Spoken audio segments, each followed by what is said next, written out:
对不起啊，爸爸，妈妈已经买了晚餐了，OK， 来，你记得吃你的晚餐，还有一罐 coconut，OK，Just remember， 爸爸 always love you， 妈妈 always love you。好，他吃了吗？今天？早上吃 mushroom fried rice 不是吃到啊？那早上我们看。蔡先生的二儿子今年15岁，从2023年，儿子躲在房间里，不肯跟家人见面，也不说话。我是担心等一下他今天晚上不懂吃不吃，他刚才有一点 reaction 了。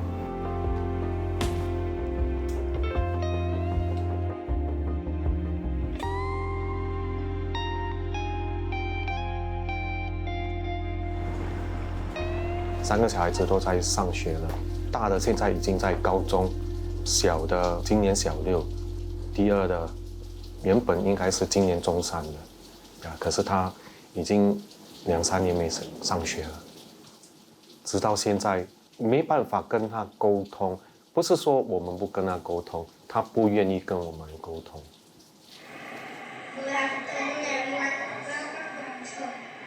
在爸爸眼里，儿子在上小学时和一般孩子没两样，读书也很用功，直到升上中学。2年前的6月，慢慢的，就是偶尔1、2天不去学校，我们也不知道发生什么事情。他就是讲他不舒服，不要去学校，肚子痛。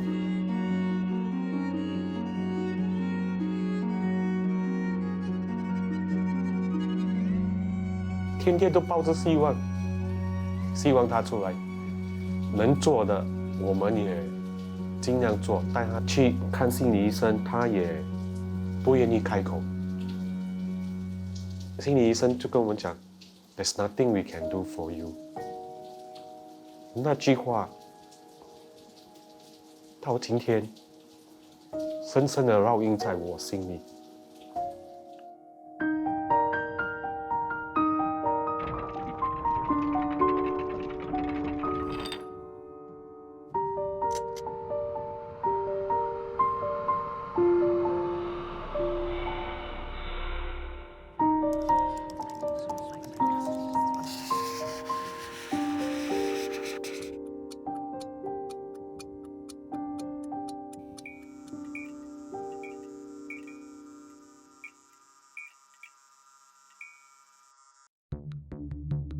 根据人力部2023年的劳动市场调查统计，新加坡约有17000名15岁至24岁的青年，不升学、不就业、不参加培训。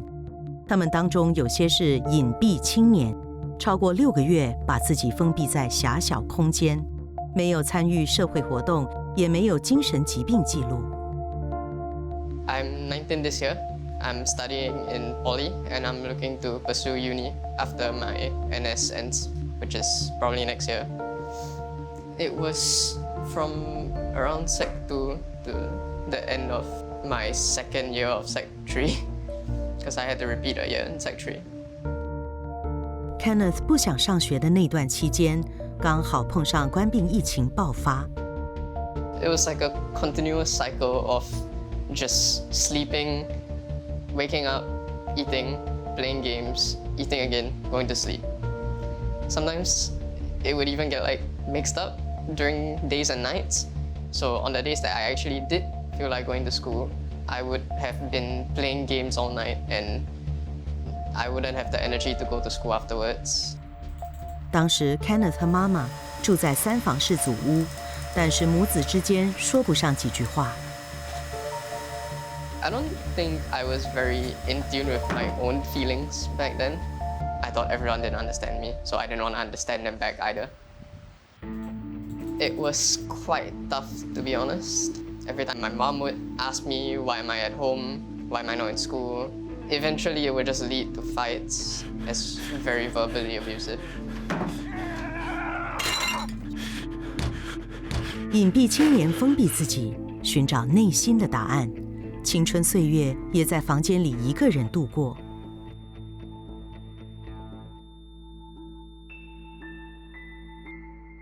现在已经中3了，中山的一定是过了 puberty， 他一定是长得比较高 ，OK， 声音也破了，应该是变声了。可是没办法看到他，这2年很想，因为作为父母，你很想跟孩子度过 OK 成长的过程。可是我这个第2孩子，我没有办法，已经错过了，找不回了。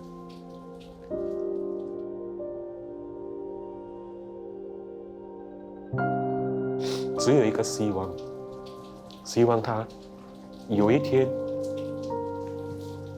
他走出来，我就是在等那一天，好像很久很久，真的很久很久，很想他。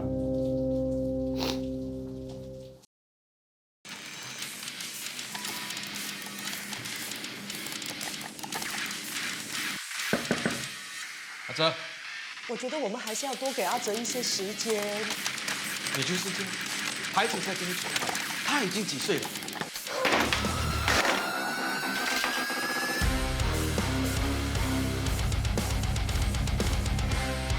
你想做什么？你想做什么？你们不让我上网，你们什么也别想做。不要逼我，也不要管我。阿哲。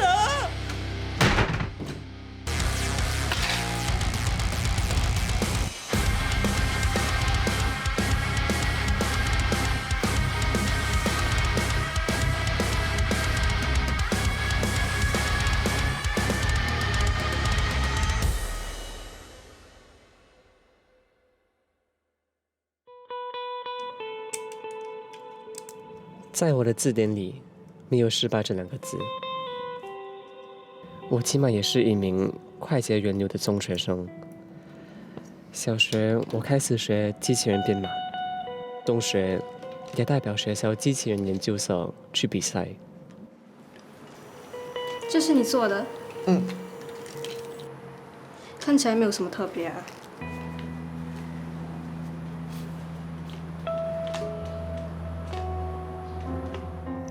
看起来没有什么特别。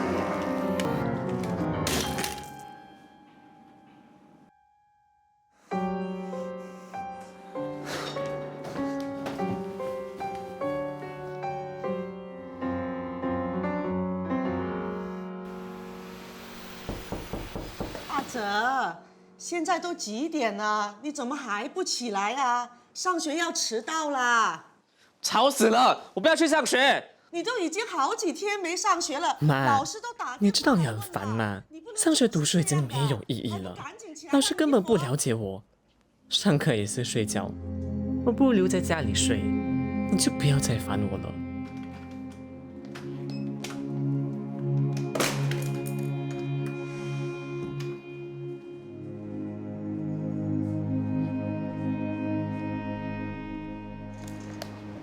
你看，这样子像话吗？都已经好几个月了，每天只吃一点点，再这样下去该怎么办呢？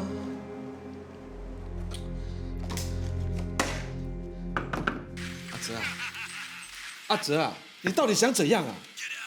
你再这样下去，你妈妈很伤心的，你懂吗？阿哲。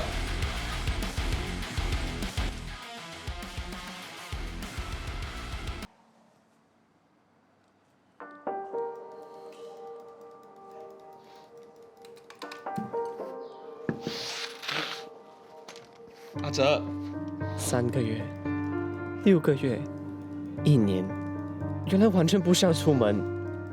我发现，不跟他们说话，我觉得很自由。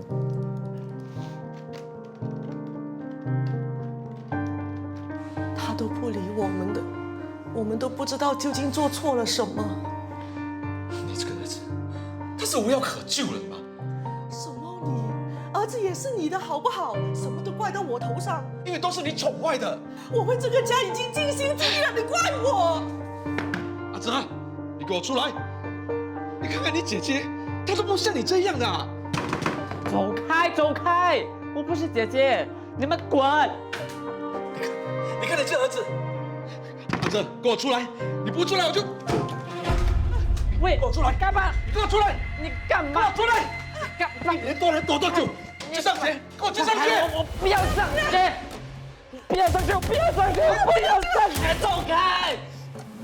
走开！你们走开！走开！走开！走开！走开！不要这样！走开！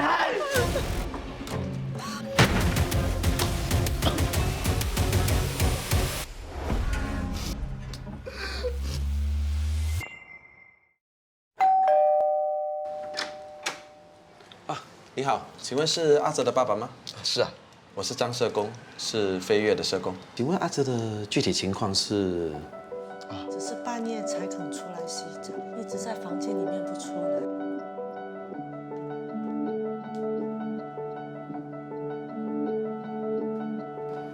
这样，那我们就暂时不要提他去学校的事情，让我试试看吧。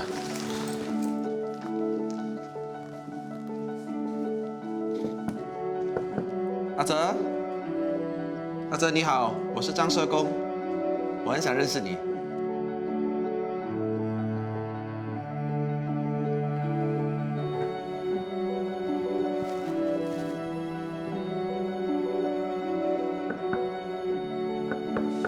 阿哲，阿哲，我是张社工，你还好吗？我今天又来你家了，我只是想跟你说一声我要走啦，拜拜。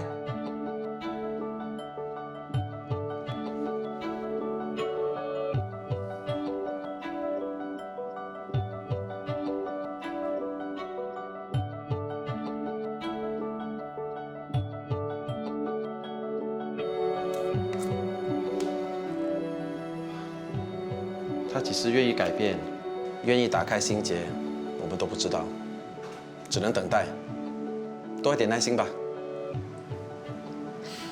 谢谢你。谢谢了。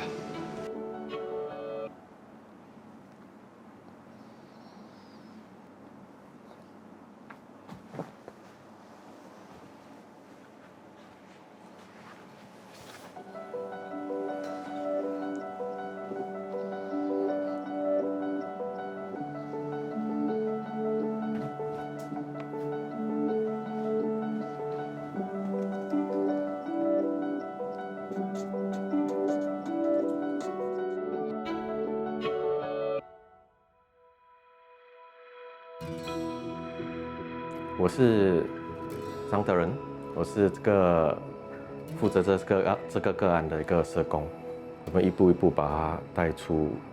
那我觉得第一是给他那个空间，他几时能够愿意和我说话。另外，理解青少年发展阶段的需要 love and belonging， 还有 acceptance。如果家庭能够做这方面做得好的话，那其实对青少年是很有帮助的。Hi, Mr. Chua. Come, Rahul, take a seat. Sure. Thank you so much for having me. Yeah. So, hi, Mr. Chua. Nice to see you as well. Normally, as well. 去年底，蔡先生向飞跃社区服务求助，社工会透过家庭访视，了解家长和孩子的沟通情况，给予建议。他2年没有去看医生，他有没有生病？答案是有的。能怎么办呢？就是在食物方面，我们就给他补充一些营养，增加他的免疫力。家人和社工平均得花上3年时间，才能让隐蔽青年打开心房。From the last session to today, how has your son been? Once when I sent him the food, I tried to talk to him a little bit more. So he was like not happy. Then he was like pat on the door 2 times. Then after that, I was like, okay, I stopped. Okay. You are bothersome. Okay, don't bother me anymore. Right. So then we realize it. Then we walk away. So I think there is some form of communications now. 社工会帮助家长处理好自己的情绪，也提醒什么该做，什么不该做。Has there been ever a time where it got so frustrating that you decided, yeah, I'm just going to go in? Not really, because for us our main concern is that his safety. We actually also check in with the psychiatrist, mentioned that it is better not to force entry so that it breaks certain trust which might not be able to build up again. 孩子虽然躲在房间里面，但是还是能想办法保持沟通，就算是单方面的，至少他还知道还有人关心。We try writing notes to them, and basically that's how we try to build trust. And one thing we tend to avoid is to talk about the issue. Yeah, because if we do go in talking about the issue, they normally do not want to talk to us. So we actually try to get to know them by understanding what their interest is before we eventually address the issues that are present. Kenneth 在4年前终于踏出房间，重新和家人、外面的世界连接。这是因为他突然想通了。I started feeling unfulfilled with my life. I saw my own grades and I saw the fact that I had to progress onto Sec 4, but I had to drop down to normal acad.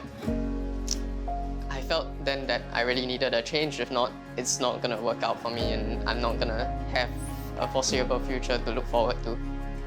One day when I woke up, I looked in the mirror, looked at myself. It's a bit disgusting, like revolting, and I didn't like the way I looked. I don't think anyone wants to be physically unfit, and it wasn't a good feeling.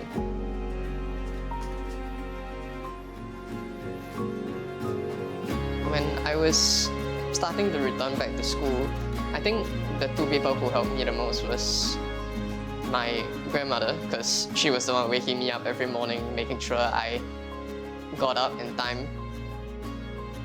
And the second most important person was probably the counselor from school. She allocated counseling room to take a break from my classes because I was still quite socially awkward and anxious around people. She thought it was a good idea to introduce me to IMPAT and towards Kelvin and the other people from IMPAT. So one side you'll see 对一些孩子来说，成长的道路是曲折，也是漫长的。在他们最混乱的时期，其实最需要的是陪伴和接受，也就更有信心能找到自我的价值。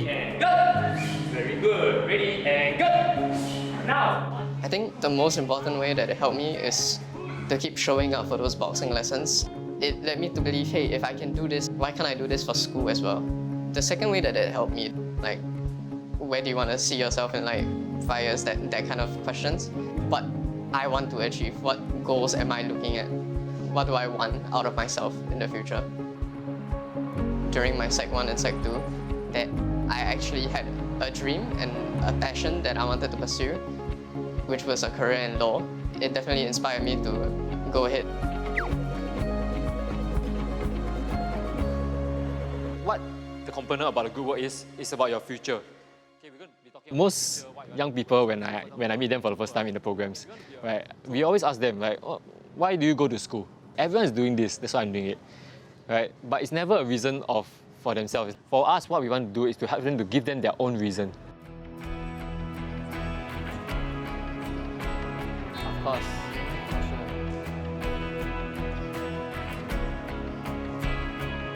Okay, let me help you more confident. Very good. I think the most important thing I want to say is don't be afraid to reach out, because there's definitely people who want to help. 好，那么他回去学校之后呢，我们会继续在一个通过这个学生。阿哲，阿哲，哦，其实你爸爸的电脑有点坏，我听说你修电脑很厉害是吗？你可以帮我们看一下吗？来，过来，这边坐。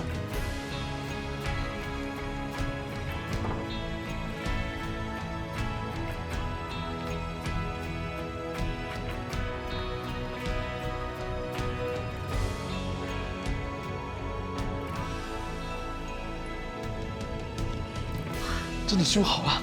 阿哲，你真厉害。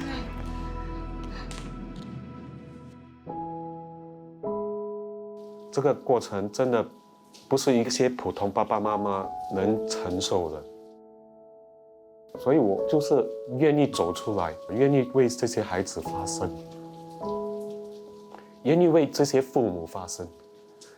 这2年，我们一直给他的讯息，给他的 message 就是无限的爱，就是跟他讲，爸爸妈妈永远爱你，然后给他无限的空间，可以度过他这段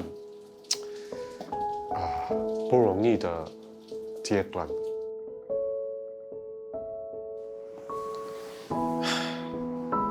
我真的很想看儿子。